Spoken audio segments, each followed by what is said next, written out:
যেটা বলতে যাচ্ছিলাম যে আমি ভারত সরকারের কাছে আমি আবেদন করব যাতে এখনও ওখানে পর্যাপ্ত মানে ওখানে আপনার ভিসা অফিসে লোক নেই। যেহেতু তারা সবাই চলে এসছেন, সেই হেতু ভিসাটা মানে অনেকে বই জমা দিয়েছেন, কিন্তু লোকের কারণে ট্রানজিট ট্যুরিস্ট ভিসাটা দিতে পারেনি। এবং এই জন্য একটু বাংলাদেশে একটু হাঙ্গামাও হয়েছে এই জন্য। তো সেখানে যথেষ্ট সিকিউরিটি বাংলাদেশের মানে ঢাকা অবস্থিত যে ডিপুটি হাই কমিশন আছেন, সেখানে তারা যথেষ্ট পরিমাণে তারা সিকিউরিটি দিয়েছেন। এবং এটা বাংলাদেশের কাছে আমার অনুরোধ থাকবে বর্তমান সরকারের কাছে, যারা তত্ত্বাবধায়ক সরকারের কাছে, যে আপনারা যখন নাকি ভিসা সংক্রান্ত ব্যাপারে কোনো রকম যাতে গণ্ডগোল কোনো না হয়, আপনারা সেটার দিকে আপনারা অবশ্যই এটা নজর দেবেন।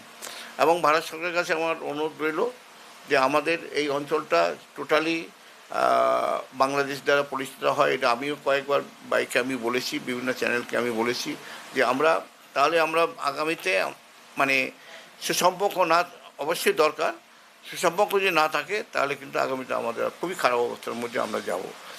এবং বাংলাদেশেরও খুব মানে তারাও এখানে না আসা পর্যন্ত তাদেরও কিন্তু একটা কথা বলবো, কলকাতা না আসতে তারা মনে করে এটা আমার আপন মানে নিয়ারেস্ট হিসাবে সবচেয়ে আপন হলো আমাদের ইন্ডিয়া, কলকাতা।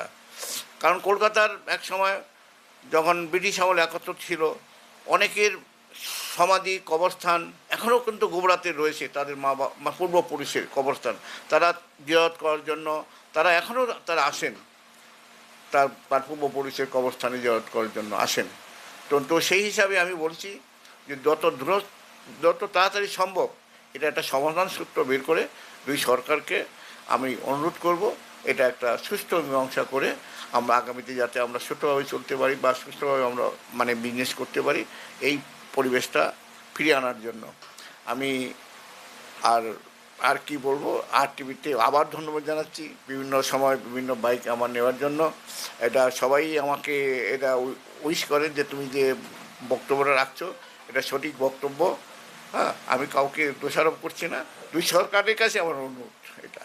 দাদা, গত কয়েক মাস ধরে আমরা দেখছি যে গত জুলাই মাসে যে বাংলাদেশের যে অশান্ত পরিবেশ হয়েছিল এবং আগস্টের মাঝামাঝি সময় থেকে যে অন্তর্বর্তী সরকার বাংলাদেশে গঠন হয়েছে, তারপর থেকে কিন্তু দেখা যাচ্ছে যে বাংলাদেশ থেকে যে হারে পরিমাণ পর্যটক এখানে আসতো, সেই জায়গায় কিন্তু এখন পর্যটক আসছে না শোনা যাচ্ছে। এই বিষয়ে আপনারা তো এখানকার মানে কর্মকর্তা, আপনারা সোশ্যাল ওয়ার্কার, আপনি একজন ব্যবসাদারও বটে, কি বলবেন এই বিষয়টা নিয়ে?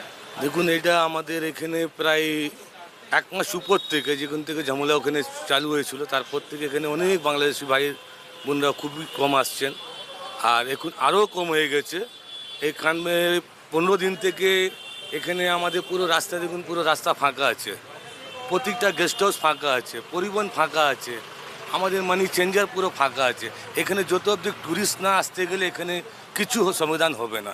আমি আশা করি কি এখানে দু দেশের ভালো সম্পর্ক হয় আর এখানকার যত ব্যবসায়ী আছে ভালো করে ওরা ব্যবসা করতে পারে। আপনারা সরকারের কাছে কোনো দাবি করছেন? না, আমরা দাবি করব না। দাবি এই আমাদের সাথে আছে কি এটাকে ভালো করে একটা দেখুন, যাকে ইন্ডিয়া বাংলাদেশের যেরকম আগে সম্পর্ক ভালো ছিল সেই ভালো থাকুক, এইটাই আমাদের আশা আছে।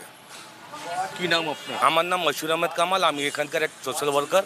আমি Mustak Ahmed, social welfare society general secretary. আছে এখানে বাংলাদেশি কাস্টমার জন্য, এখানে বাংলাদেশি কাস্টমার জন্য যত দোকানদার সবই কিছু ডিপেন্ডেবল, কিন্তু এখনকার আমাদের বাংলাদেশি কাস্টমার অনেক কম, সে আসছে না। যা আসছে একটু অনেক কম, যা আসছে মেডিকেলের জন্য আছে এরকম আসছে, সেরাও বলছে কি ভিসা দিচ্ছে না। এরকম হলে তো আমাদের চলছে না। সে টানাঘিচি করে 10% করে আমাদের বিক্রি হচ্ছে। অনেক বাজারে অবস্থা অনেক খারাপ। কত মানে দিনে কত কাস্টমার আগে আসতো? আগে সারাদিনে পেয়ে যান আপনি, খাবার টাইম পাচ্ছিলাম না, এখন ঘুমাবার টাইম আছে আমার কাছে, সেরকম কাস্টমার নেই। 10% কাস্টমার হয়ে গেছে। ভারত সরকারের কাছে কি বলবেন, মানে কোনো আশা করবেন কি? আমরা চাই ভালোভাবে, সেরকম আগে ছিল সেরকম এখন হয়ে যেতে ভালো হবে। কেন আমাদের অনেক বাজার খারাপ, সে ওনার মতন এখানকার, আমি পুরো ভারতবর্ষের জন্য বলছি কি এখানকার ভালো বাজার হওয়ার জন্যে বাংলাদেশি ভিসা যা প্রবলেম আছে একটু সলভ করা উচিত। সেখানে জামা কাপড়ের দোকান এরকম কত আছে? অনেক আছে এইখান থেকে নিউ মার্কেট অথবা ধর্মতলা পুরা দেখুন তো পুরা মোটামুটি অলমোস্ট আপনার বাংলাদেশি কাস্টমার উপরে ডিপেন্ডেবল আছে। আর বাংলাদেশি কাস্টমার এখন নেই। আমি না বলছি কি আমার বাজার খারাপ, আপনি যেখানে চলে যান সেরা বলবে আপনার বাজার খারাপ, সবই দোকানদারগুলো আপনাকে বলবে বাজার খারাপ। আমাদের এখন অনেক বাজার খারাপ। কি নাম আপনার? আমার নাম গৌতম কুমার সিং। চিকিৎসার জন্য আসছি ইন্ডিয়াতে। গতকালকে না আজকে আসছি। আজকে আসার পর একটা হোটেলে উঠছি। এটা কি চিকিৎসার ক্ষেত্রে আমাদের বাংলাদেশ থেকে আমরা ভারতই সবচেয়ে বেটার মনে করি। এই খরচের দিক থেকেও অনেক বেটার, চিকিৎসা অনেক উন্নত। এটা আবার আমরা বাংলাদেশে অনেক সময় প্রাইসটা একটু হাই লেভেল, অতিরিক্ত প্রাইসটা হয়ে যায়। যে কোনো সময় যে কোনো একটা রিপোর্ট টেস্ট করা নিতে গেলে দেখা গেছে এটাই হয়ে যায়। এই জন্য চাই আমরা ভারতের সাথে বাংলাদেশ সবসময় মানে সম্পর্ক থাকতো। সরকার যে কেউ আসুক আমাদের সমস্যা নেই।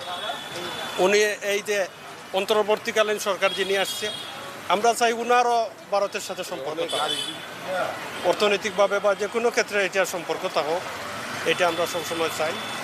আমরা সবসময় যাতে প্রয়োজনে আমরা চিকিৎসার ক্ষেত্রে বা অন্য কোনো ক্ষেত্রে, অনেক সময় এমবাসির ক্ষেত্রে, আমরা বিভিন্ন দেশে যাওয়ার জন্য আমরা ভারতে আসতে পারি। ভারত সরকারের কাছে জি। কি প্রত্যাশা করবেন? এই যে ভিসা নিয়ে একটা সমস্যা হচ্ছে, সে ব্যাপারে কি বলবেন? ওইটা কি সহজ করা, আমরা চাই যে ওইটা সহজ করার জন্য। এই যে দেশে যে আন্দোলন বাংলাদেশ হয়েছিল, এই জন্য একটু কঠিন হয়ে গেছিল। অত এখন গতকালকে নাকি আজকে আবার ফেসবুকে দেখছি এটা আবার নতুন করে খুলছে আর কি। খুলছে হয়তো ডাবল এন্ট্রি খুলছে, মেডিকেল ভিসা খুলছে, এখনও ভিজিট খুলে নাই। তো ভিজিটের জন্য সবাই এই তরুণ প্রজন্ম অনেকে আছে, এই আসতে চায়, ঘুরতে চায়। আমি নিজেই তাজমহল আছে না, তাজমহল আমি ঘুরছি, দেখছি, আমার কাছেও ভালো লাগছে। শুধু যে ডাক্তারের ক্ষেত্রে না, অনেক সময় বিনোদনের ক্ষেত্রে আমরা ভারত আসি। ওইটা একই সম্পর্ক থাকতো, ওইটাই চাই। এটা তো আগেই ছিল, আগামীতেও আমার বিশ্বাস থাকবে, যেই সরকারই আসুক এটা অবশ্যই থাকবে। ধন্যবাদ। ওইটাই আমরা সবসময় আসি।